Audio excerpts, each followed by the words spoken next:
ఓం శుక్లాం భరధరం విష్ణుం శశివర్ణం చతుర్భుజం ప్రసన్నవదనం ధ్యాయేత్ సర్వవిఘ్నోపశాంతయే అని స్వామివారి నమస్కారం చేసుకుని మన వ్యాస భారతంలో ఇప్పుడు సభాపర్వలో ఉన్నాము. జరాసంధ వధ కోసం వెళ్తూ ఉన్నాము. ఇంతవరకు ఏం జరిగిందంటే, మన ధర్మరాజు సామ్రాట్ పదవి కోసము ప్రయత్నం చేయాలనుకున్నాడు. అందుకు రాజసూయం చేయవలసి ఉంటుంది. రాజసూయం చేయడానికి జరాసంధుడు అడ్డుగా ఉన్నాడు. జరాసంధుణ్ణి నిర్మూలిస్తే సామ్రాజ్యం పొందవచ్చు. అందుకోసం ప్రయత్నాలు చేస్తూ ఉన్నారు.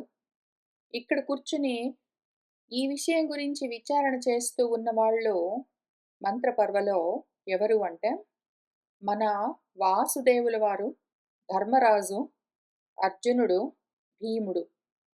ఇక్కడ నకులుడు, సహదేవుడు లేరు. వీళ్ళు నలుగురే కూర్చుని ఈ విషయం గురించి విచారణ చేస్తూ ఉన్నారు. ఎందుకు వీళ్ళు నలుగురే కూర్చుని మాట్లాడుకుంటూ ఉన్నారు అంటే, ఇక్కడ మాట్లాడుతూ ఉన్నది ఎవరు? ఆధ్యాత్మికంగా వాసుదేవం అంటే చిత్తము, ధర్మరాజు కర్మలు చేసే లక్షణము అహంకర్త భావము, అహంకారము, మనసు అర్జునుడు, బుద్ధి భీముడు. ఎందుకు అంటే, చిత్తము యొక్క వికారం వల్ల, చిత్తంలో కలిగే మార్పుల వల్ల అది అహంకారంగా పరిణామం చెందుతుంది. అహంకారం మళ్ళీ 3 విధాలుగా ఉంటుంది. వైకారిక అహంకారం అంటే సాత్విక అహంకారము మనస్తత్వంగా మారుతుంది. తైజసిక అహంకారం అంటే రాజసిక అహంకారము బుద్ధితత్వంగా మారుతుంది. తామసిక అహంకారము కర్మేంద్రియ, జ్ఞానేంద్రియాలుగా మారుతూ ఉంటాయి అని మన భాగవతంలో నేర్పిస్తూ వస్తూ ఉన్నారు. ఇక్కడ అర్జునము అంటే తెలుపు, సత్వగుణము, సాత్విక లక్షణంతో ఉన్నది మనసు. అందుకనే అర్జునుడు మనసు అయ్యింది ఇక్కడ. రాజసిక అహంకారంతో ఉన్నది బుద్ధి. ఇక్కడ భీముడు. ఎందుకు అంటే, ప్రాణక్రియలన్నీ రజోగుణ సంబంధమైనవి. అందుకనే ఇక్కడ వాయుపుత్రుడు భీముడు అని చూపిస్తారు. ఇవన్నీ కూడా ఒక పద్ధతి ప్రకారము మన వ్యాసుల వారు మనలో ఉన్న తత్వాలను ఇక్కడ కథగా చూపిస్తూ వచ్చారు. మనలో దేహేంద్రియ ప్రాణాలేవున్నాయో ఈ 3 సత్వరజస్ తమో గుణాలతో కూడి ఉంటాయి. దేహము తమోగుణ సంబంధము, అది జడ పదార్థము. ప్రాణము రజోగుణము, కర్మ నిమిత్తమై ఉంటుంది. ఇంద్రియాలు సాత్వికము, సత్వగుణంతో కూడి ఉంటాయి. ఈ 3 అహంకారం యొక్క వికారాలు. ఇప్పుడు ఇక్కడ కూర్చుని మాట్లాడుతూ ఉన్న ఈ 4 కూడా చిత్తము, అహంకారము, బుద్ధి, మనసు, వీటిని అంతఃకరణ చతుష్టయం అని పిలుస్తారు ఆధ్యాత్మికంగా. ఈ అంతఃకరణ చతుష్టయమే ఇప్పుడు జరాసంధ వధ కోసము బయలుదేరుతూ ఉన్నది. జరాసంధుడంటే ఎవరు అని కూడా మనము తెలుసుకోవలసి ఉన్నది. ఇటువైపు అంతఃకరణము బయలుదేరింది. అది యుద్ధానికి వెళ్తూ ఉన్న జరాసంధము ఏమి అని కూడా మనం విచారణ చేస్తే చాలా సులువుగా విషయం అర్థమవుతుంది. జరాసంధము అంటే మన కర్మ బంధము, లేదా దాన్నే జన్మబంధము అని కూడా పిలుస్తారు. జరా మరణాలతో కూడి ఉన్నది. జీర్యతే అనయా ఇతి అని జరా అన్నదానికి వ్యుత్పత్తి. దేని వల్లనైతే క్షయము కలుగుతూ ఉంటుందో అని అర్థం. ఇక్కడ క్షయింపచేసేదేదున్నదో అది కర్మ. జ్ఞానము వృద్ధి కలిగిస్తుంది, కర్మ క్షయం కలిగిస్తుంది. కాబట్టి జర కలిగించేది కర్మ. జరాసంధము అంటే కర్మ బంధము. దాన్ని తొలగిస్తేనే తప్ప ఆత్మ సామ్రాజ్యానికి సామ్రాట్ అవ్వడము కుదరదు. సమ్యక్గా రాట్ అంటే రాజెల్లడము, ప్రకాశించడము అన్నది కుదరదు. అందుకోసమని ఇప్పుడు ఈ జరాసంధాన్ని, మనలోని కర్మబంధాన్ని మనం తొలగించుకోవాలి. అందుకోసము ఈ సాధకుడు ప్రస్థానము మొదలుపెడుతూ ఉన్నాడు అని దీనికి ఆధ్యాత్మిక పరమైన అర్థము. ఈ జరాసంధము కర్మబంధమేమున్నది, దానికి ఇంకా 2 భాగాలుంటాయి. దీనికి ముందు కర్మ సంకల్పం ఉంటుంది. దాని తర్వాత కర్మ ఫలముంటుంది. ఈ కర్మ సంకల్పము, కర్మ ఫలంతో కూడి ఉన్న కర్మ ఏదున్నదో ఇంకా అటువంటి బంధము ఎంతగా దిగదీసుకొని ఉంటుందంటే అందులో నుంచి బయటపడడం కుదరదు. అసలు అవకాశం లేదు. అసలు అటువంటి స్థితిలో కర్మ ఎంత నిష్ఠతో ఉంటుంది అంటే జ్ఞానం పూర్తిగా పక్కకెళ్ళిపోతుంది. అందుకనే ఇక్కడ వాసుదేవము చిత్తము మన గురువుగారు కృష్ణుల వారు జ్ఞాతులతో సహా కలిసి ఎక్కడెక్కడికో వెళ్లి దాక్కుంటున్నారని చూపిస్తారు. ఎందుకంటే జ్ఞానం ఎక్కడెక్కడికో వెళ్లి పారిపోవాల్సొస్తుంది. కర్మలు బాగా ఉద్ధతితో ఉంటాయి. ముల్లోకాలు కలిసి వచ్చినా సరే, ఈ ముగ్గురు కలిసి ఉంటే మాత్రము గెలవడం కుదరదు అని మన గురువుగారు అందుకే చెప్తూ వచ్చారు. మన హంసుడు, డిబకుడు, జరాసంధుడు అని వ్యాసుల వారెవరిని చూపిస్తూ ఉన్నారు అంటే, హంస అంటే కర్మ సంకల్పము. దానివల్ల కలిగిన డివకము కర్మ ఫలము. కర్మ సంకల్పము, కర్మ ఫలము కర్మతో కూడి ఉన్నాయి అంటే ఆ బంధము, ఆ బాండ్ బ్రేక్ చేయడం చాలా కష్టం. అది ఇన్విన్సిబుల్, అన్‌బ్రేకబుల్ బాండ్. అయితే ఒకానొక సమయంలో మన హంసుడు చనిపోయాడని డిబకుడు, డిబకుడు చనిపోయాడని హంసుడు పొరపడి ఇద్దరు ఇంతకీ మరణించారని కథగా చెప్తూ వచ్చారు. కర్మ సంకల్పం తొలగిందంటే కర్మ ఫలం పోతుంది. కర్మ ఫలం పోయిందంటే కర్మ సంకల్పం ఉండదు. 2 కూడి ఉండవలసి ఉంటుంది. కర్మ సంకల్పం ఎందుకు చేస్తామంటే ఫలాపేక్షతో కాబట్టి. ఇప్పుడు ఆ విధంగా కర్మ సంకల్పము, కర్మ ఫలము 2 తొలగిపోయిన తర్వాత కర్మ కర్మ మాత్రంగా ఉంది. అది ఇంకా బంధిస్తూనే ఉన్నది. కర్మకు బంధించడం అన్న గుణం ఉంటుంది. దాని లక్షణం అది. దాని ధర్మం. అది ఆ విధంగా బంధిస్తున్నది. మనం జరాసంధమై ఉన్నామిప్పుడు. ఆ జరతో కూడిన దేహంలో పూర్తిగా అనుసంధానమై బంధింపబడి ఉన్నాము. మనలో జ్ఞానము బంధింపబడి ఉన్నది. జ్ఞానం మన స్వరూపము. కాబట్టి మనమే మనం కల్పించుకున్న ఈ కర్మల వల్ల నిర్మితమైన దేహంలో బందీ అయి ఉన్నాము. అందుకోసం ఇప్పుడు మన జ్ఞానాన్ని మనం విడిపించుకోవడం కోసం రాజులందరినీ మన జరాసంధుడో చెరసాలలో ఉంచాడు అని ఎందుకు చూపిస్తూ ఉన్నారు అంటే, జ్ఞానాన్ని మొత్తాన్ని బంధించి కూర్చున్నాడు. ఎక్కడ జ్ఞానం కనిపిస్తే అక్కడ కుదిరితే చంపేయడం లేదా బంధించడం చేస్తూ ఉన్నాడు. ఎందుకు అంటే ఇంద్రియాలకు, దేవతలకు బలిస్తానని చెప్తాడు. దేవతలంటే ఇంద్రియాలు ఆధ్యాత్మికంగా. దేవతలకు రాజులను బలివ్వడం అంటే ఏమి? ఇంద్రియాలకు జ్ఞానాన్ని అప్పజెప్పడము. జ్ఞానము ఇంద్రియాల వెంటబడిపోయిందంటే జారిపోతుంది, ప్రపంచంలోకి దిగబడిపోతుందింకా. ఆ విధంగా జ్ఞానం బందీ అవుతుంది.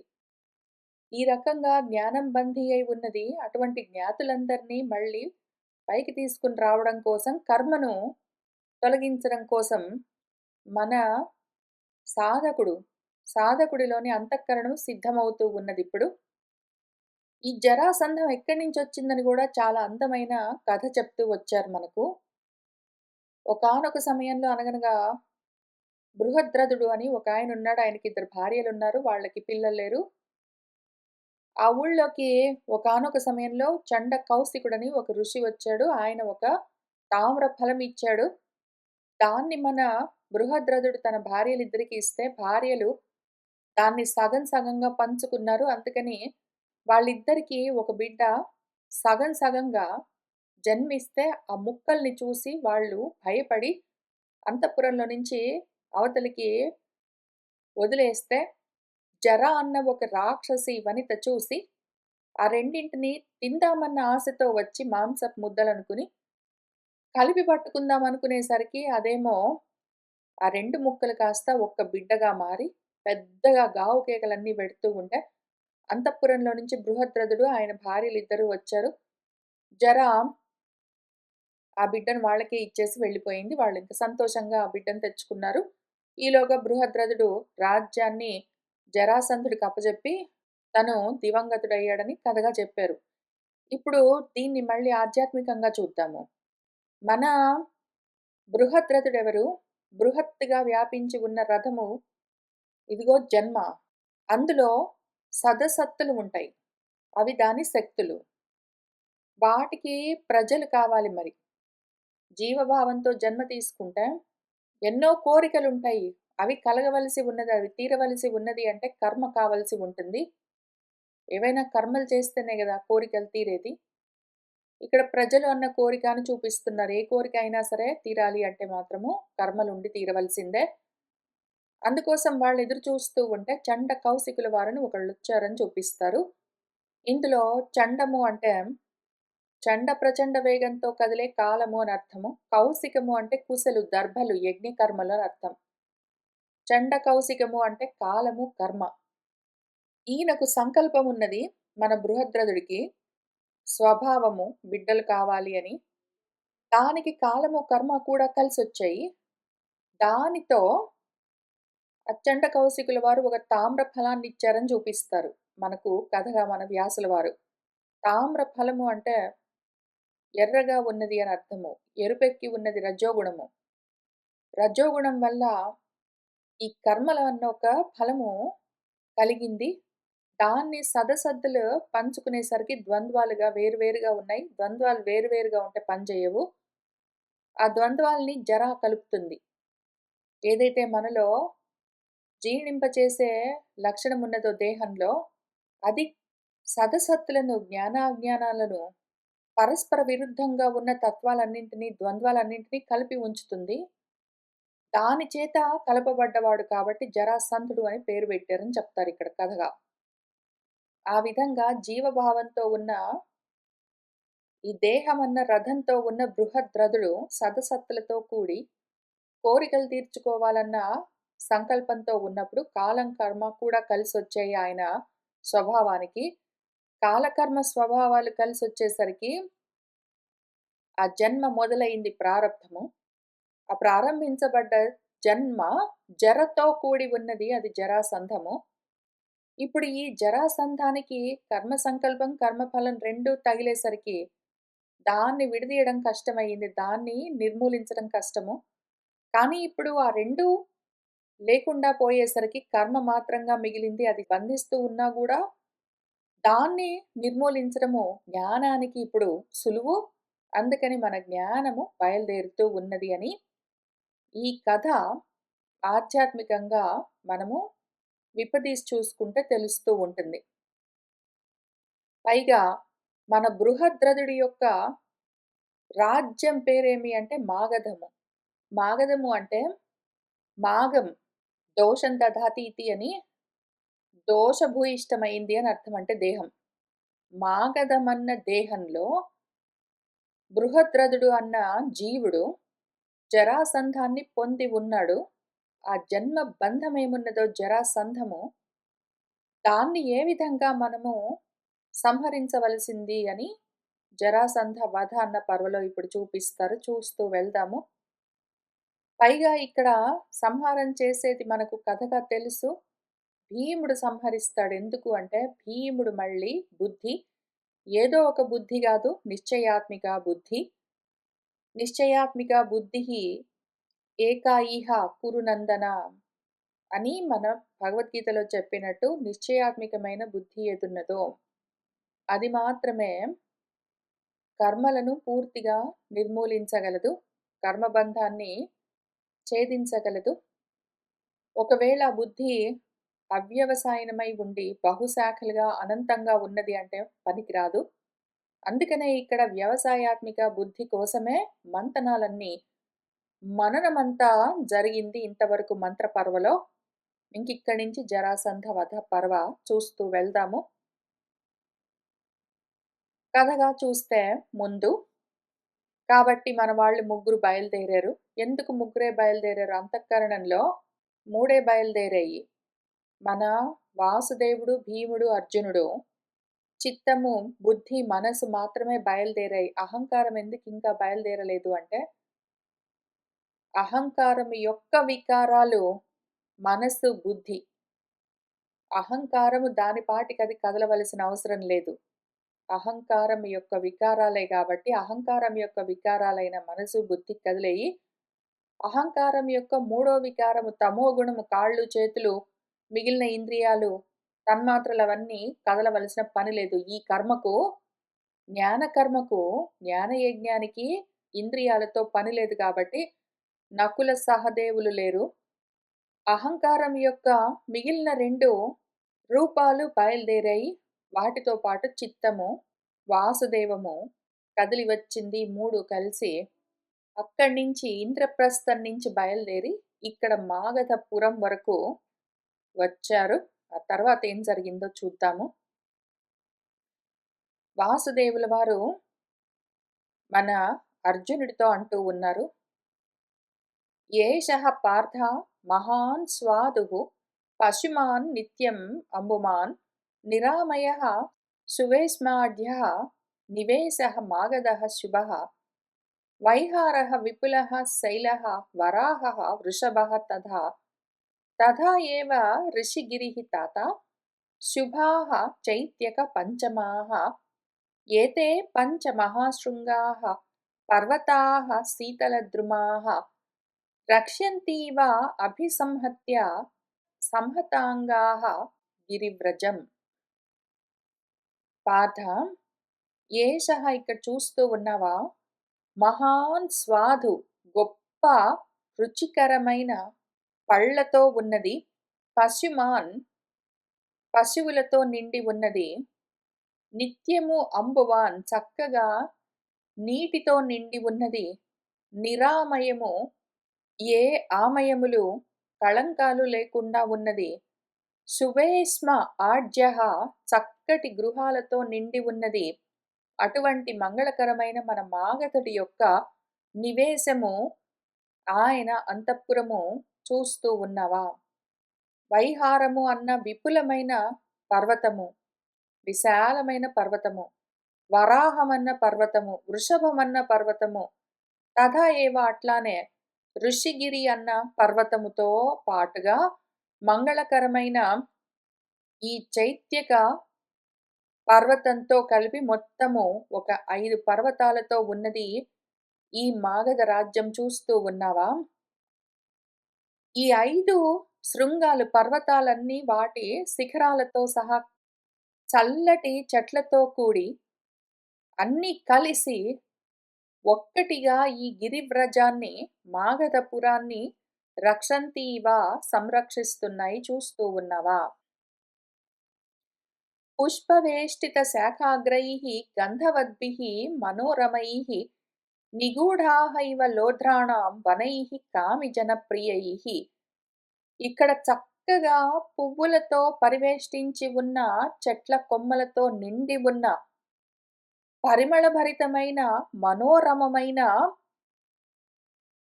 కోరుకునే ప్రజలకు ప్రియమైన లోధ్రాలన్న, లొద్దిగ చెట్లు అన్న అడవులతో కప్పబడి ఉన్నది ఈ మాగధపురము.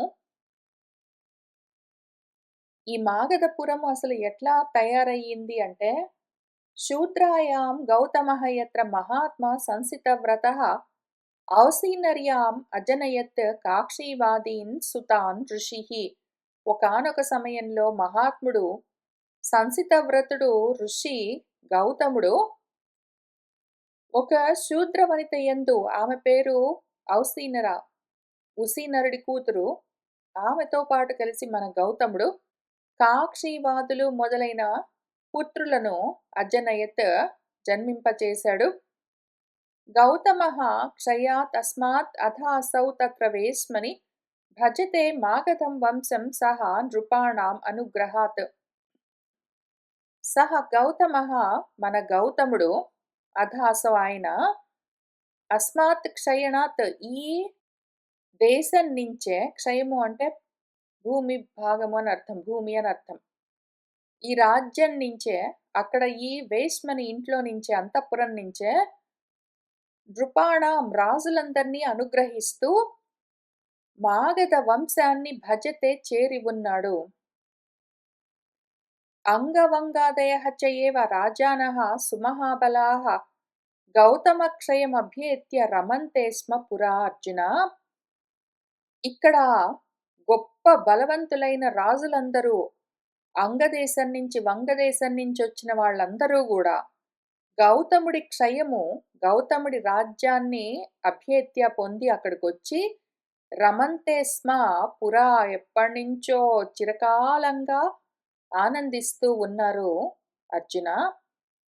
వనరాజీహితు పశ్య ఇమాః ప్రియాలానాం మనోరమాః లోద్రాణాంచ శుభాః పార్థ గౌతమోక సమీపజాః. పార్థ అర్జున, గౌతమ ఓక సమీపజాః, గౌతముడు నివసించే ఈ ప్రాంతంలో, ఈ చుట్టుపక్కలంతా ఇమాః వనరాజీః పశ్య, ఇక్కడున్న ఈ వనాల సమూహాలను, అడవులన్నింటినీ చూడు. మనోరమమైన ప్రియాలాలు, మంగళకరమైన లోధ్రాలన్నీ ఇక్కడ నిండుగా ఉన్నాయి, చూస్తూ ఉన్నావా అర్జున. అర్బుదః శక్రవాపీ చ పన్నగౌ శత్రుతాపనౌ స్వస్తికస్య ఆలయః చాత్ర మణినాగస్య చ ఉత్తమః. అపరిహార్య మేఘానాం మాగధేయం మణేః కృతే కౌశికః మణిమాంశ్చయేవ వవృధాతే హి అనుగ్రహం. ఇక్కడ అర్బుదము, చక్రవాపి అన్న పేర్లున్న శత్రువులను తపింపచేసే 2 పాములు ఉన్నాయి, చూస్తూ ఉన్నావా. అట్లానే ఉత్తమైన మణినాగము, స్వస్తికము అన్న 2 పాములకిది ఆలయము, నిలయమై ఉన్నది, చూస్తూ ఉన్నావా. ఇక్కడ ఈ మణినాగం ఏదున్నదో, మణి అన్న పేరున్న పాము, దానివల్లే మాగధేయులకు ఎప్పుడూ ఇంకా అపరిహార్యము, అంతు లేకుండా మేఘాలన్నీ వర్షిస్తూ ఉంటాయి. అట్లానే ఇక్కడ కౌశికము, మణిమాన్ అన్న 2 పాములు కూడా అనుగ్రహాన్ని ఎల్లప్పుడూ వవృధాతే, వృద్ధి పొందింపచేస్తూ ఉంటాయి.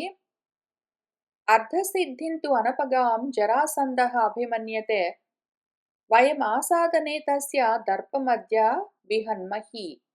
మన జరాసంధుడు అనపగాం అర్ధసిద్ధిన్ అభిమన్యతే. అనపగాం అంటే ఇంకా తొలగని, ఎప్పుడూ తొలగని అర్ధసిద్ధి, కోరుకున్న కోరికలన్నింటినీ సిద్ధింపచేసుకోవడం అన్నది ఇంక నన్ను వీడిపోదు అని అభిమానిస్తూ ఉంటాడు. వయమాసాదనే మనం వచ్చాం కదా ఇప్పుడు. తస్య దర్పం అద్య, ఆయన దర్పమంతా ఇప్పుడు నిహన్మహి, నశిస్తుంది అని అంటూ ఉన్నారు. వైశంపాయనుల వారు మనకు కథ చెప్తూ ఉన్నారు. ఏవముక్త్వా తతః సర్వే భ్రాతరః విపులౌజసః వార్ష్ణేయః పాండవేయౌ చ ప్రతస్థుః మాగధంపురం. ఏవం ఉక్త్వా, ఈ విధంగా చెప్పిన తర్వాత, తతః ఇంకా సర్వే భ్రాతరః, ఆ 3 సోదరులు, విపులౌజసః గొప్ప ఓజస్సు కలిగిన వాళ్ళు, మన వార్ష్ణేయుల వారు కృష్ణుల వారు, పాండవేయులు భీమార్జునులు మాగధంపురం ప్రతస్థుః, మాగధపురంలోకి వెళ్తూ ఉన్నారు. తుష్టపుష్ట జనోపేతం చాతుర్వణ్య జనాకులం స్ఫీతోత్సవం అనాదృశ్యం ఆసేదుః చ గిరివ్రజం. ఆ గిరివ్రజము, మాగధంపురము తుష్టి పుష్టితో కూడి ఉన్న జనులతో నిండి ఉన్నది. ఆ ఊరంతా 4 వర్ణాల వాళ్లతో కిటకిటలాడుతూ ఉన్నది. స్ఫీతము, బాగా చక్కగా వృద్ధి చెంది ఉన్నది, సమృద్ధిగా ఉన్నది. గొప్ప ఉత్సవాలు జరుగుతూ ఉన్నాయి అక్కడ. అనాదృశ్యం, అది, దాన్ని అడ్డుకోవడం కష్టము. అటువంటి ఆ గిరివ్రజం దగ్గరికి ఆసేదుః చ, వీళ్ళు వెళ్ళారు. తే అథ ద్వారమనాసాద్య పురస్య గిరిం ఉచ్ఛ్రితం బార్హద్రథైః పూజ్యమానం తథా నగరవాసిభిః. యత్ర మాషాదం వృషభం ఆససాద బృహద్రథః తం హత్వా మాషనాళాః చ తిస్రః భేరీః అకారయత్. తే, మన వాళ్ళు 3 ఆ పురానికి ఎత్తైన కొండ ద్వారంగా ఉన్నది. దాన్ని బార్హద్రథులు, బృహద్రథుడి వాళ్ళందరూ గూడా రాజ్యంలోని వాళ్ళు, ఆ నగరవాసులందరూ గూడా ఎంతో గౌరవిస్తారు. అందరూ ఆ మార్గం గుండానే వస్తూ వెళ్తూ ఉంటారు. మన బృహద్రథుడేం చేశాడంటే, మాషాదం వృషభం, మాషాదుల యొక్క శ్రేష్ఠుడు, ఆయనను హత్వా సంహరించి, ఆయన నుంచి తీసుకొనొచ్చిన నాళాలతో 3 భేరీలను తయారు చేయించి, దానికి చర్మాలను తొడిగించి, ఆ పురికి ఎదురుగా నిలిపాడు. అవేం చేస్తాయంటే ఆ 3 భేరీలు దివ్యమైన పుష్పాలు రాలి పడుతూ ఉంటే, ఆ భేరీలు 3 ప్రాణదన్ గట్టిగా భేరీనాదాలన్నీ చేస్తూ ఉంటాయి. అటువంటి ఆ మార్గంలో నుంచి లోపలికి వెళ్ళకుండా మనవాళ్ళు మాగధానాం సురుచిరం చైత్యకాంతం సమాద్రవన్ శిరసీవ జిఘాంసంతః జరాసంధ జిఘాంసవః. మాగధులకు చాలా ఇష్టమైన ఆ పర్వతాలలో చైత్యము అన్న ఏ పర్వతమున్నదో, ఆ చైత్యక పర్వతం యొక్క చివరికి, దాని అంతు దగ్గరికి సమాద్రవన్ పరిగెత్తారు. అక్కడి నుంచి పురిలోకి ప్రవేశించాలని నిర్ణయించుకున్నారు. ఎందుకు అంటే జరాసంధ జిఘాంసవః, జరాసంధుణ్ణి సంహరించాలన్న ఉద్దేశంతోటే, ఆ ఇచ్ఛతోటే శిరసీవ జిఘాంసంతః, తలను నరికేయాలన్న ఉద్దేశంతో వాళ్ళు అక్కడి నుంచి వెళ్తూ ఉన్నారు. స్థిరం సువిపులం శృంగం సుమహాంతం పురాతనం అర్చితం మాల్యదామైః చ సతతం సుప్రతిష్ఠితం విపులైః బాహుభిః వీరాः తే అభిహత్య అభ్యపాతయన్ తతః తే మాగధం దృష్ట్వా పురం ప్రవివిశుః తదా. అది మన చైత్యకమన్న పర్వతము పురాతనమైంది, మహాంతమయింది. ఆ శృంగము గొప్ప విపులము, విశాలమయింది, స్థిరంగా ఉన్నది. అది సుప్రతిష్ఠితమై ఉన్నది. ఎల్లప్పుడూ మాలలతో, పూలమాలలతో పూజింపబడుతూ ఉంటుంది. మన వాళ్ళేం చేశారంటే, విశాలమైన, దీర్ఘమైన బాహువులతో మన వీరులు ఆ పర్వతాన్ని, చైత్యకమన్న పర్వతానికి చివర ఉన్నదాన్ని అభిహత్య అభ్యపాతయన్, కూలగొట్టేశారు. దాన్ని పగలగొట్టి కూల్చేశారు. తతః ఇంక అత్తే వాళ్ళు మాగధం పురం దృష్ట్వా, మాగధపురాన్ని చూస్తూ తదా ఇంకప్పుడు అందులోకి ప్రవివిశుః ప్రవేశిస్తూ ఉన్నారు. ఏతస్మిన్ ఏవ కాలే తు జరాసంధం సమర్చయన్ పర్యగ్నికుర్వన్శ్చ నృపం ద్విరథస్థం పురోహితాః. ఇదే కాలంలో జరాసంధుణ్ణి పూజిస్తూ ఉన్నారు ఆయన పురోహితులు. ఆయనేమో ద్విరథస్థం, ఒక ఏనుగు అంబారీ పైన ఎక్కున్నాడు. అటువంటి రాజుగారిని పర్యగ్నికుర్వన్, చుట్టూ అగ్నిహోత్రాలతో ఆయన పురోహితులు పూజిస్తూ ఉన్నారు. మనవాళ్ళెట్లా ఉన్నారు అంటే, స్నాతక వ్రతినః తే తు బాహుశస్త్రాః నిరాయుధాః యుయుత్సవః ప్రవివిశుః జరాసంధేన భారత. మనవాళ్ళు తే ముగ్గురు స్నాతక వ్రతినః, స్నాతకం చేసుకుని ఉన్నారు. బ్రహ్మచారులు, బ్రాహ్మణ వేషంలో ఉన్నారు. బాహుశస్త్రాః, భుజాలే శస్త్రాలుగా ఉన్నవాళ్ళు. నిరాయుధాః, వేరే ఆయుధాలేవి పుచ్చుకోలేదు. జరాసంధేన యుయుత్సవః, జరాసంధుడితో యుద్ధం చెయ్యాలన్న ఇచ్ఛతో ఆ పురంలోకి ప్రవివిశుః ప్రవేశిస్తూ ఉన్నారు. ఓ భారత, భక్ష్యమాల్యాపణానాం చ దదృశుః శ్రియం ఉత్తమాం స్ఫీతాం సర్వగుణోపేతాం సర్వకామ సమృద్ధినీం తాం తు దృష్ట్వా సమృద్ధిం తే వీథ్యాం తస్యాం నరోత్తమాః రాజమార్గేణ గచ్చంతః కృష్ణ భీమ ధనంజయాః. మన కృష్ణుడు, భీముడు, ధనంజయుడు, అర్జునుడు, వీళ్ళు ముగ్గురు రాజమార్గేణ గచ్చంతః, రాజమార్గంలో నుంచి వెళ్తూ ఆ నరోత్తములు, తస్యాం వీథ్యాం, ఆ మగధపురం యొక్క వీధులను, అందులోని సమృద్ధిని దృష్ట్వా చూస్తూ వెళ్తూ ఉన్నారు. ఆ మాగధపురం ఎట్లా ఉన్నది అంటే సర్వకామ సమృద్ధిని, కోరికలన్నింటినీ సమృద్ధిగా తీర్చేది. గొప్ప గొప్పగా కోరికలన్నింటినీ కలిగించేది. సర్వ గుణాలతో కూడి ఉన్నది. స్ఫీతము వృద్ధితో ఉన్నది. భక్ష్యాలు, మాలలతో కూడి ఉన్న అంగళ్ళతో నిండి ఉన్నది. ఉత్తమమైన ఐశ్వర్యంతో నిండి ఉన్నది. దాన్ని దదృశుః చూస్తూ ఉన్నారు. విరాగవసనాః సర్వే స్రగ్విణః మృష్టకుండలాః గోవాసం ఇవ వీక్షంతః సింహాః హైమవతా యథా. మనవాళ్ళెట్లా ఉన్నారు అంటే విరాగవసనాః సర్వే అందరూ ముగ్గురు స్వచ్ఛమైన వస్త్రాలను ధరించి ఉన్నారు. స్రగ్విణః పూలమాలలు ధరించి ఉన్నారు. మృష్టకుండలాః చెవులకు చక్కటి కుండలాలు ధరించారు. ఏదో హిమవత్ పర్వత సానువుల్లో సింహాలు ఒక గోవాసాన్ని, ఆవుల కొష్టాన్ని చూస్తూ అందులోకి ప్రవేశిస్తూ ఉన్నట్టు వీళ్ళు ముగ్గురు ఆ మాగధపురంలోకి ప్రవేశిస్తూ ఉన్నారు.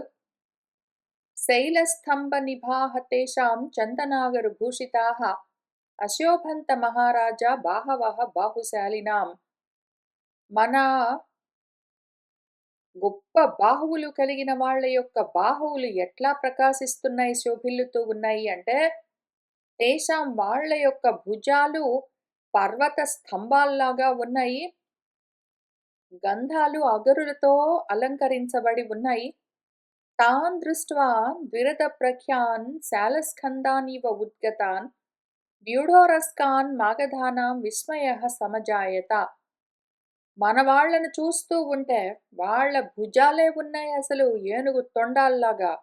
విశాలమైన స్కందాలు, ఏదో పర్వత సానువులు, పర్వత శిఖరాలు పైకొచ్చినట్టు ఉద్గతమై ఉన్నాయి.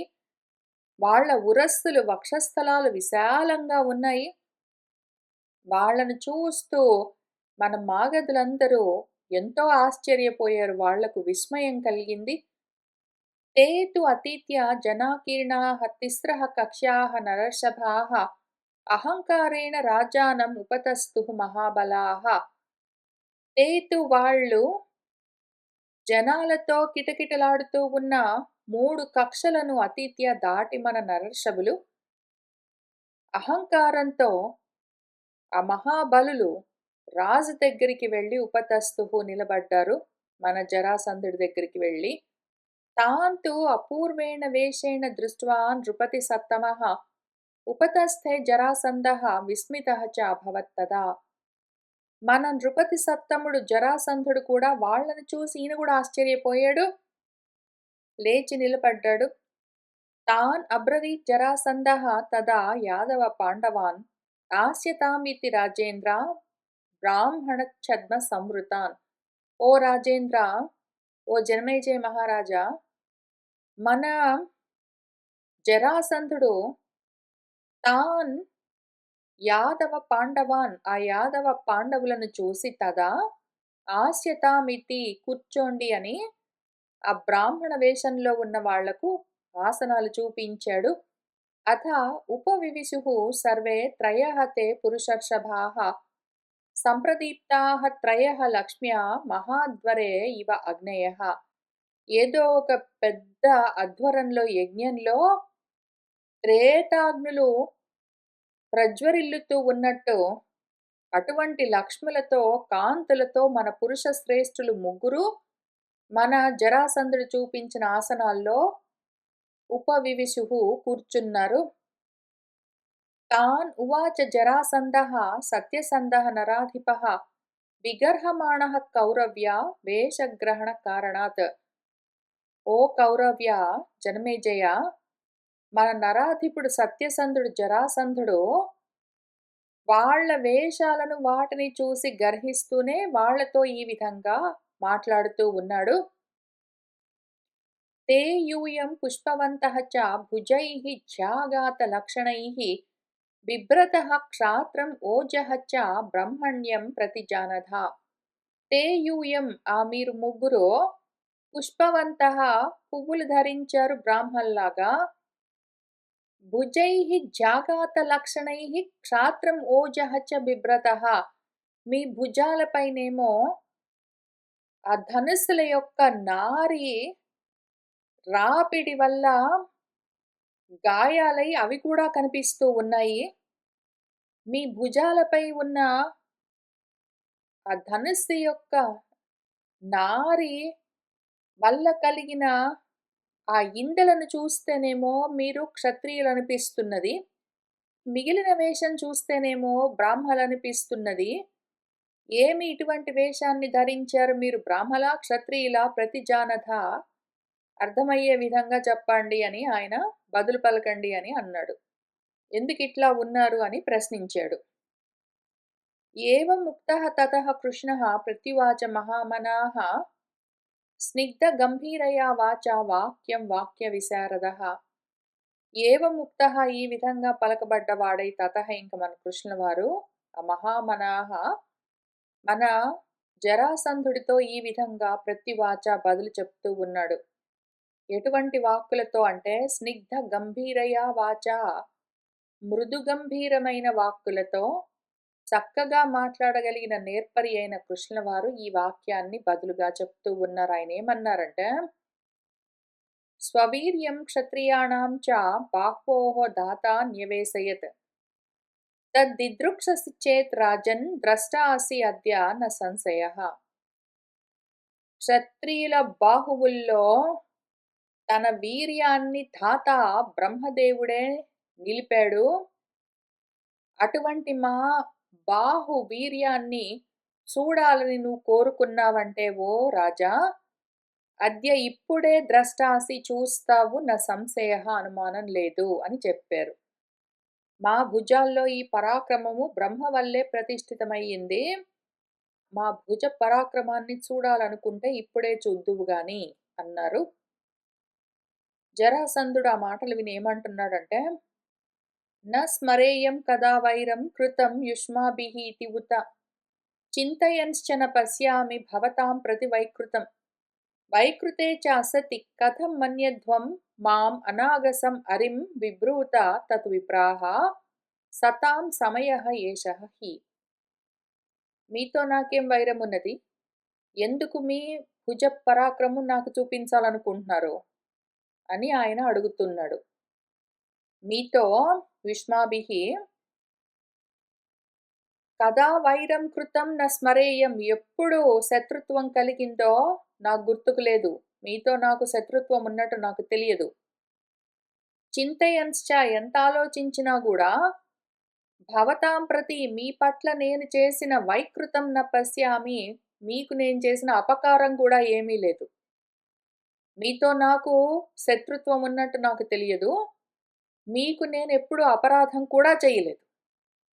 ఆ విధంగా వైకృతే చ అసతి, మీకే అపకారము చెయ్యని నన్ను పట్టుకుని మాం అనాగసం, ఏ అపరాధం లేని వాణ్ణి, ఏ పాపము ఎరుగని నన్ను కథం ఏ విధంగా మీరు అరిం మన్యధ్వం శత్రువు అనుకుంటున్నారు, ఎందుకు నాతో పోరాడడానికి వచ్చారు? నేను మీకెప్పుడు ఏ అపకారం చేయలేదు, మీతో నాకు శత్రుత్వం లేదు. నన్నెందుకు మీరు శత్రువు అనుకుంటున్నారు? తత్ ఆ విషయాన్ని ఓ విప్రాహ విప్రులారా విభ్రూత చెప్పండి. సతాం సత్పురుషులకు ఏషః సమయః హి, ఇది పద్ధతి గదా అని ఆయన అన్నాడు. మీరు ఏ కారణానికి నాతో యుద్ధం చేయడానికి వచ్చారో చెప్పాలి కదా ముందు కనీసము. మీతో నాకు శత్రుత్వం ఉన్నట్టు నాకు తెలీదు.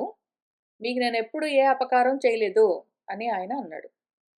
అప్పుడు వాసుదేవుల వారు ఏం చెప్తున్నారంటే, త్వయా చ ఉపహృతాః రాజన్ క్షత్రియాః లోకవాసినః తదాగ క్రూరం ఉత్పాద్య మన్యసే కిం తు అనాగసం. ఓ రాజా, లోకంలోని క్షత్రియులందరినీ అపహరించి నువ్వు తీసుకునొచ్చావు. ఇటువంటి క్రూరమైన పాపము చేసి కూడా నువ్వెందుకు నిన్ను అనాగసమని మన్యసే అనుకుంటున్నావు? నిన్ను నువ్వు ఏ పాపం ఎరిగిన వాడినని ఎందుకు అనుకుంటున్నావు? ఎంతో మంది రాజులని అపహరించి తీసుకునొచ్చి ఇక్కడ బంధించావు కదా. తే త్వాం జ్ఞాతిక్షయకరం వయం ఆర్తానుసారిణః జ్ఞాతి వృద్ధి నిమిత్తార్థం వినియంతుమిహ ఆగతాః తే వయం మేము జ్ఞాతి క్షయకరం జ్ఞాతులను క్షయం చేసే త్వాం నిన్ను వినియంతుం నియమించడం కోసం నిగ్రహించడం కోసమే ఇహ ఆగతాః ఇక్కడికి వచ్చాము. ఆర్తానుసారిణః ఆర్తులను అనుసరించి మా జ్ఞాతులను తిరిగి వృద్ధి చెయ్యాలన్న నిమిత్తము కోరుకుని అందుకు ప్రతిబంధకంగా ఉన్న మా జ్ఞాతులు నశించడానికి కారణమైన నిన్ను అరికట్టడం కోసమే మేమిక్కడికొచ్చాము. ముముక్షమాణాః త్వత్తః చ న వయం బ్రాహ్మణభ్రువాః శౌరిః అస్మి ఋషికేశః ధ్రువీరౌ పాండవౌ ఇమౌ త్వాం ఆహ్వయామహే రాజన్ స్థిరః యుధ్యస్వ మాగధ ముంచవాన్ నృపతీన్ సర్వాన్ మా గమః త్వం యమక్షయం. త్వత్తః ముముక్షమాణాః నీ నుంచి విడుదల కావాలని కోరుకుంటున్న వాళ్లను విడిపించడం కోసమే మేమిక్కడికొచ్చాము. బ్రాహ్మణ భ్రువాహన మేము బ్రాహ్మణ వేషంలో ఉన్నాము కాబట్టి బ్రాహ్మణమనుకునేవు మేము క్షాత్రంలో కూడా ఉన్నాము. శౌరి అయి ఉన్నాను. నా పేరు శౌరి, ఋషికేశుణ్ణి. వీళ్ళిద్దరూ ధ్రువీరౌ నరవీరులు, పాండవులు. త్వాం నిన్ను ఓ రాజన్ ఆహ్వయామహే ఆహ్వానిస్తున్నాము యుద్ధానికి. ఓ మాగధ స్థిరః యుధ్యస్వ స్థిరంగా నిలబడి మాతో యుద్ధం చెయ్యి. వా లేదా నృపతీన్ సర్వాన్ ముంచ రాజులందర్నీ వదిలిపెట్టు. అనవసరంగా త్వం నువ్వు యమక్షయం మాగమః యమక్షయానికి వెళ్ళకు అని చెప్పాడు. అప్పుడు జరాసంధుడు ఏమంటున్నాడంటే, నా అజితాన్వై నరపతీన్ అహం ఆదద్మి కాంశ్చన జితః కః పర్యవస్థాత కః అత్ర యః న మయా జితః. నేనెవ్వర్ని ఏ రాజులను కూడా జయించకుండా పట్టుకునొచ్చి బంధించింది లేదు. నన్ను గెలిచి నిలబడ్డవాడెవడు, నా చేతిలో ఓడిపోని వాడెవడో. క్షత్రియస్య ఏతద్యేవ ఆహుః ధర్మ్యం కృష్ణ ఉపజీవనం విక్రమ్య వశం ఆనీయ కామతః యత్ సమాచరేత్. కృష్ణ నీకు ఒక మాట చెప్తాను విను. రాజుల యొక్క క్షత్రియుల యొక్క ధర్మమేమి అంటే ఇంతే. ఏతథి ఏవా ఉపజీవనం వాళ్ళు బ్రతికే విధానం ఇంతే. వాళ్ళు కామతః కోరికలతో ఉంటారు. విక్రమ్య పరాక్రమించి వెళ్ళి కోరుకున్నవన్నీ వశం ఆనీయ వశంలోకి తెచ్చుకుని సమాచరేత్ ఆ విధంగా చరిస్తూ ఉంటారు. అది క్షత్ర ధర్మము. నేను అట్లనే చేస్తూ ఉన్నాను. దేవతార్థముపాకృత్య రాజ్ఞః కృష్ణ కథం భయాత్ అహమద్య విముంచేయం క్షాత్రం వ్రతం అనుస్మరన్. పైగా రాజులందరినీ పట్టి బంధించానంటున్నావు కదా కృష్ణ. ఎందుకు బంధించానో తెలుసా? రాజులను దేవతార్థముపాకృత్య దేవతల కోసం పట్టుకునొచ్చాను. అటువంటి నేను నా ధర్మాన్ని నేను చేస్తున్నాను. అందుకని కథం ఏ విధంగా భయాత్తు భయపడి అహం నేను అద్య ఇప్పుడు వాళ్ళందరినీ విముంచేయి మొదలు పెడతాను. ఆ రాజుల్ని నేను దేవతార్థం పట్టుకునొచ్చాను. వాళ్ళని వదిలిపెట్టేది లేదు. ఇట్లానే ప్రవర్తించడము క్షాత్రధర్మం. అందుకని చేస్తున్నాను. అందులో తప్పు లేదు. క్షాత్ర వ్రతాన్ని అనుస్మరిస్తూ దాన్ని అనుసరించి అదే విధంగా నేను ప్రవర్తిస్తున్నాను. నాలో ఏ దోషము లేదు. అయినా కూడా నువ్వేంటో నాలో తప్పులు ఎన్నుతున్నావు కాబట్టి, యుద్ధం చేస్తానని కోరుకుంటున్నావు కాబట్టి సరే అట్లానే కాని. సైన్యం సైన్యేన వ్యూఢేన ఏకః ఏకేన వా పునః ద్వాభ్యాం త్రిభిః వా యోత్సే అహం యుగపత్ పృథక్యేవ వా. నీ ఇష్టం చెప్పు కృష్ణ, నీ ఇష్టం. నువ్వెట్లా అంటే అట్లా. నువ్వు కూడా సైన్యం తెచ్చుకుంటావా? నేను కూడా నా సైన్యంతో వస్తాను. నీ వ్యూహానికి నేను ప్రతి వ్యూహాలన్నీ పన్నుతాను. ఆ విధంగా యుద్ధం చేద్దాము. వద్దంటావా? ఏకః ఏకేనా నేను ఒక్కడే, మీ ముగ్గురులో ఏ ఒక్కరైనా వస్తే వాళ్ళతో యుద్ధం చేస్తాను. వా లేకపోతే నేను ఒక్కడే ఉంటాను ఇటు సైడు. మీలో ఇద్దరు వచ్చారంటే ఆ ఇద్దరితో యుద్ధం చేస్తాను. లేదా మీరు ముగ్గురు వచ్చారనుకో, నేనొక్కడినే మీ ముగ్గురితో అహం వ్యోత్స్యే యుద్ధం చేస్తాను. అది గూడా యుగపత్వా. కావాలంటే మీ ముగ్గురితో ఒకేసారి యుద్ధం చేస్తాను. లేదా పృథక్యేవ వా వేరువేరుగా కావాలంటే వేరువేరుగా చేస్తాను. కావాలంటే నీ సైన్యాన్ని తీసుకుని రా, నా సైన్యంతో వస్తాను. ఆ విధంగా యుద్ధం చేసుకుందాం. లేదా మీ ముగ్గురిలో ఒక్కళ్ళు రాండి, ఇద్దరు రాండి, ముగ్గురు రాండి, ఒకటేసారి రాండి, వేరువేరుగా రండి. ఎట్లైనా సరే మీతో యుద్ధం చేస్తాను ఒక్కడినే. నువ్వెట్లా చెప్తే అట్లా అన్నాడు అని తర్వాత ఏం చేశాడు అని వైశంపాయనుల వారు మనకు కథ చెప్తున్నారు. ఏవం ఉక్త్వా జరాసంధః సహదేవ అభిషేచనం ఆజ్ఞాపయత్ తదా రాజా యుయుత్సుః భీమకర్మభిః. ఏవం ఈ విధంగా మన జరాసంధుడు ఉక్త్వా చెప్పి సహదేవుడికి అభిషేకం చెయ్యమని ఆజ్ఞాపించి తదా ఇంకప్పుడు మన రాజుగారు మన జరాసంధుడు భీమ కర్మలతో యుయుత్సుః యుద్ధం చేయడానికి సన్నద్ధుడవుతూ ఉన్నాడు అన్న చోట ఈ అధ్యాయం పూర్తయింది. ఆ తర్వాత యుద్ధం ఎట్లా జరిగింది ఏమి అని తర్వాత వస్తుంది. ఈలోగా మనం ఇంతకు ముందు చెప్పుకుంటూ మొదలుపెట్టినట్టు ఆధ్యాత్మికంగా ఈ అధ్యాయంలో మన వ్యాస మహర్షి ఏం చెప్పారో ఒకసారి చూద్దాము. ఇదంతా జరుగుతున్నది లోపలే యుద్ధమంతా, బయట గాదు. కాబట్టి లోపల ఎక్కడ అంటే దేహంలో జరుగుతూ ఉన్నది. ఆ దేహాన్ని ఇక్కడ కొన్ని శ్లోకాల్లో వర్ణించారు మన వ్యాసుల వారు, వాసుదేవుల వారు చెప్తూ ఉన్నారు. ఇదిగో చూస్తూ ఉన్నావా పార్థ, మనం యుద్ధానికి ఎక్కడికి వెళ్తూ ఉన్నాము అంటే, కర్మ ఒకవైపు ఉంటుంది మన దేహంలో, జ్ఞానం ఒకవైపు ఉంటుంది. మనలో పంచకోశాలుంటాయి. అన్నమయ, ప్రాణమయ, మనోమయ కోశాలు 3 కర్మలతో కూడి ఉంటాయి. దేహేంద్రియ ప్రాణాలు. కాక మిగిలిన 2 కోశాలు జ్ఞానమయ, ఆనందమయ కోశాలు జ్ఞానంతో కూడి ఉంటాయి. ఇక్కడ ఈ 5 కోశాలు 3 దేహాలుగా ఉన్న ఈ జీవుడు అన్న రూపాన్ని వర్ణించి చెప్తూ ఉన్నారు వాసుదేవుల వారు. మహాన్ స్వాదు 1, పశ్చిమాన్ 2, నిత్యం అంబుమాన్ 3, నిరామయం 4, సువేష్మ ఆజ్యః 5 అని 5 పదార్థాలతో కూడి ఉన్నది ఈ మాగధుడి యొక్క నివేశం అని చెప్పారు కదా. ఈ 5 ఏవి అంటే పంచభూతాలు. ఎందుకు అంటే నిత్యం అంబుమాన్ అన్నారు. నిత్యము నీళ్లతో ఉండేది జలతత్వం, నీళ్లు. పశ్చిమాన్ పశువులతో నిండి ఉన్నది. పశువులు అంటే పాశాలతో బంధించే ఏ ప్రాణాలున్నాయో అవి వాయువులు. కాబట్టి గాలి. మహాన్ స్వాదు. స్వాదు అంటే ఆస్వాదించడానికి వీలుగా ఉన్నది. అన్నింటినీ ఆస్వాదించడానికి అవకాశం ఇచ్చేది ఆకాశము. మహత్తుగా వ్యాపించి ఉన్నది ఆకాశము. కాక ఆకాశము, గాలి, నీరు అయిపోయాక నిరామయము, ఏ కళంకము లేకుండా నిష్కళంకంగా ఉండేది నిప్పు, అగ్ని. కాక సుభేష్మ ఆజ్యః ఇళ్లతో నిండి ఉన్నది భూమి. ఈ పంచభూతాలతో తయారైంది ఈ మాగధుడి యొక్క నివేశము. మాగధం అంటే మళ్ళీ మాగం దోషం దధాతీతి అని దోషాన్ని ధరించి ఉన్నది అని అర్థం. దేహం. దేహము ఈ పంచభూతాలతో తయారైందని చెప్తున్నారు.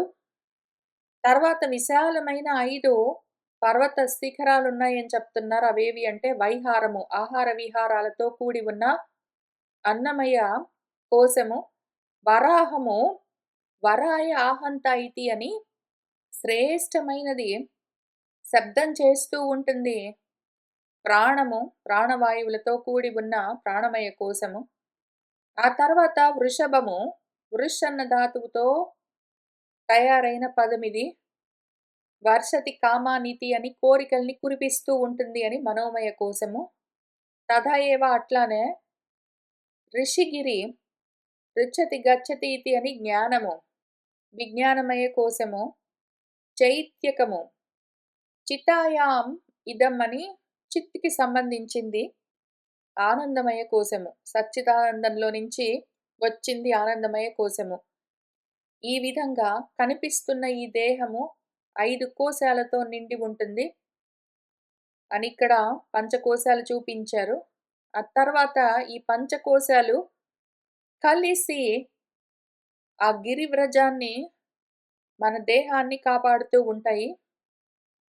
తోలుతిత్తుల్లాగా ఉండి. ఈ మాగధ రాజ్యము కోరుకున్న వాళ్ళ కోరికలతో నిండి ఉంటుంది. లోధ్రం అంటే అపరాధాలు. అపరాధాలతో కప్పబడి ఉంటుంది ఈ దేహము అని చెప్తూ ఉన్నారు. అవన్నీ కోరికలతో నిండి అపరాధాలతో, పాపాలు ఎందుకు అంటే ఇంద్రియాలతో కలిసి ప్రపంచంలోకి పతనమైపోతూ ఉన్న లక్షణంతో కప్పబడి ఉంటుంది అని చెప్తూ ఉన్నారు. ఇక్కడ అసలు ఈ దేహం ఎట్లా వచ్చింది అంటే, గౌతమమని ఒక మహాత్ముడున్నాడు ఋషి. ఒక శూద్ర వనిత ఉన్నది ఔసీనరి అని చెప్తున్నారు. గౌతమము అంటే గోవులతో నిండి ఉన్నది, జ్ఞానంతో నిండి ఉన్నది అని అర్థము. ఋషి అన్నా, గౌతమము అన్నా పూర్తిగా జ్ఞానంతో నిండి ఉన్నది అని అర్థం. జ్ఞానం మన పురుషుడు. కాక ఇక్కడ శూద్రము అంటే కర్మలు చేస్తూ ఉండడము. ఆ కర్మల స్వరూపము ఉసీనరము, ఎక్కడైతే నివసించాలని నరులు కోరుకుంటారో ప్రకృతి అని అర్థం. గౌతమము అంటే పురుషుడు, ఔసీనరం అంటే ప్రకృతి. ప్రకృతి పురుషులు కలిసి కాక్షీవంతులను కల్పించారు అని చెప్తున్నారు. కాక్షీవంతులు అంటే కాంక్షాయామితి అని కోరికలతో ఉన్నవాళ్ళు అని అర్థము. అవన్నీ అక్కడ కలుగుతూ ఉంటాయి ఆ దేహంలో. ప్రకృతి పురుషులు కలిసి కోరికల్ని కంటూ ఉంటారు. వాటిని తీర్చుకోవడానికి అనువుగా దేహాన్ని నడిపిస్తూ ఉంటారు అని అర్థము. అక్కడ మన పురుషుడు అదే మాగధంలోనే దాన్ని భజతే చేరి ఉన్నాడు అని చెప్తున్నారు. ఎందుకంటే దేహంలో ప్రవేశించి ఉంటుంది మరి పురుషతత్వము, జీవభావము. అక్కడ అంగులు, వంగులు వచ్చి ఆ గౌతముడి క్షయంలో రమిస్తూ ఉంటారు అని చెప్తూ ఉన్నారు. పురాతన కాలం నుంచి ఇంతే అని చెప్తూ ఉన్నారు. అంగము అంటే అంగతీతి అని కదులుతూ ఉండేది అని అర్థము. వంగము అంటే వంగతీతి అని కదలదు అని అర్థము. స్థావర జంగమాలు, చరాచరాలు మొత్తము ఇక్కడే రమిస్తూ ఉంటాయి అని చెప్తూ ఉన్నారు. తర్వాత ఇక్కడ ప్రియాళాలుంటాయి, లోధ్రాలుంటాయి అని చెప్తూ ఉన్నారు. ప్రియాళాలు అంటే ప్రియాలు, కోరికలు. లోధ్రాలంటే క్రోధాలు. కామక్రోధాలన్నీ ఇక్కడే ఉంటాయి అని చెప్తూ ఉన్నారు. ఇవి కాక అర్బుదము, చక్రవాపి, స్వస్తికము, మణినాగము, కౌశికము, మణిమాన్ అని ఒక 6 పేర్లు చెప్పారు. ఇక్కడ మాగధేయులకు మణి వల్ల అదే పనిగా మేఘాలు వర్షం కురిపిస్తూ ఉంటాయని చెప్పారు కాబట్టి మణినాగం అన్న చోట కీలాగా వాడి మనం విప్పదీస్తే ఇక్కడ ఉన్నది ఏం చెప్తున్నారు అంటే, అర్బుదము అన్నది అర్భతిహీన స్థితి అని ఏదైతే పీడిస్తుందో అని అర్థము. జర. చక్రవాపి నాశయితుం శక్నోతి అని నశింపచేసేందుకు శక్తి కలిగినది, మృత్యువు అని అర్థం. అర్బుదము, చక్రవాపి అంటే జరామరణాలతో కూడి ఉన్న స్థూల దేహము. స్థూల దేహం యొక్క లక్షణాలు జరామరణము. ఆ తర్వాత సూక్ష్మదేహం గురించి చెప్తూ ఉన్నారు. స్వస్తికము, మణినాగము అని. ఈ సూక్ష్మదేహము ప్రాణము. దానికి 2 ధర్మాలుంటాయి. ఆకలి, దప్పిక అని. క్షుత్, పిపాస. క్షుత్ ఆకలి వేసినప్పుడు భోజనం చేస్తే అస్థి అని ఇంక అక్కడ వాడు అట్లా నిలబడి ఉంటాడు. మణినాగం వల్లే ఎప్పుడు వర్షాలు కురుస్తూ ఉంటాయని చెప్పారు కాబట్టి, దాహం వేసినప్పుడు నీళ్లు లోపల పోస్తూ ఉంటాం అదే పనిగా మనము. ఆ విధంగా ప్రాణం యొక్క ధర్మాలు ఆకలి, దప్పిక చూపిస్తూ వచ్చారు. ఆ తర్వాత కౌశికము, మణిమాన్ అన్నవి శోక మోహాలు ఎప్పుడూ వృద్ధి చెందుతూనే ఉంటాయి జీవభావన ఉన్నంత వరకు. కాబట్టి ఈ 2 శ్లోకాల్లో 6 అని చెప్తూ ఉన్న షడూర్ములు చూపిస్తూ వచ్చారు. ఇవన్నిటితో మన జరాసంధుడు అభిమానంతో ఉంటాడు. దేహాత్యాభిమానాలతో ఉంటాడు. నేను సాధించలేనిది ఏదీ లేదు అన్న ఉద్దేశంతో ఉంటాడు. ఇప్పుడు మనమొచ్చాం గాబట్టి వాడి దర్పం నశిస్తుంది అని చెప్తూ ఉన్నారు. జ్ఞానం కలిగితే కర్మ నశిస్తుంది అని చెప్తూ ఉన్నారు. ఈ విధంగా వాళ్ళు మాగధుల పురంలోకి వెళ్తూ ఉన్నారు. ఆ సమయంలో వాళ్ళు ఎక్కడైతే మన బృహద్రథుడు మాషాదం వృషభం, మాషాదం అంటే మాసాలను మింగేసేది అని అర్థము కాలము. ఆ కాలానికి ఋషభము సూర్యుడు. ఆ సూర్యుడిని అంటే జ్ఞానాన్ని దాన్ని హత్వా నశింపచేసి కర్మలుగా మార్చి 3 భేరీలను తయారు చేసి వాటికి చర్మాలు తొడిగి అని చెప్తున్నారు. కోరికలు జలజల రాలుతూ ఉంటే అవి నాదాలన్నీ చేస్తూ ఉంటాయి. అది శబ్ద ప్రపంచము. కర్మలతో కూడి ఉంటుంది. అటువైపు నుంచి కాకుండా అన్నమయ, ప్రాణమయ, మనోమయ కోశాల వైపు నుంచి కాకుండా మనవాళ్ళు మాగధులకు ప్రకాశంతో కూడి ఉన్న చైత్యకమన్న పర్వతమేమున్నదో దాని అంచు దగ్గరికి వెళ్లారు. చైత్యకం అంటే ఆనందమయ కోశమని పైన మనము చూసుకున్నాం కాబట్టి, ఆనందమయ కోశం యొక్క అంచు విజ్ఞానమయము. అక్కడికి వెళ్లారు. అక్కడ ఉంటుంది మొత్తం జగత్తుకి మూలము రూట్. మనం తైత్రీయోపనిషత్తులో చూసుకున్నట్టు విజ్ఞానమయ కోశం గురించి చదువుకుంటూ ఉన్నాం ఇప్పుడు శిక్షావళిలో.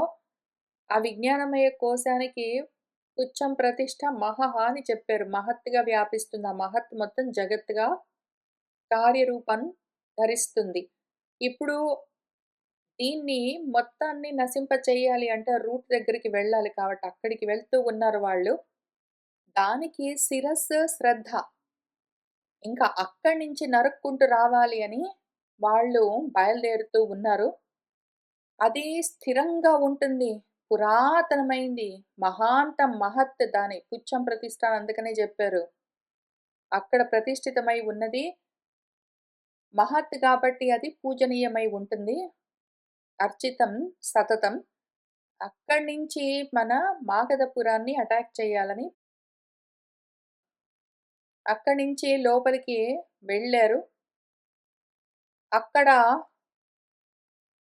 మనవాడు ఎందుకొచ్చారు మీరు? మీతో నాకేమి వైరము అంటే, జ్ఞానాన్ని నువ్వు బంధించావు. జ్ఞాతులను బంధించావు.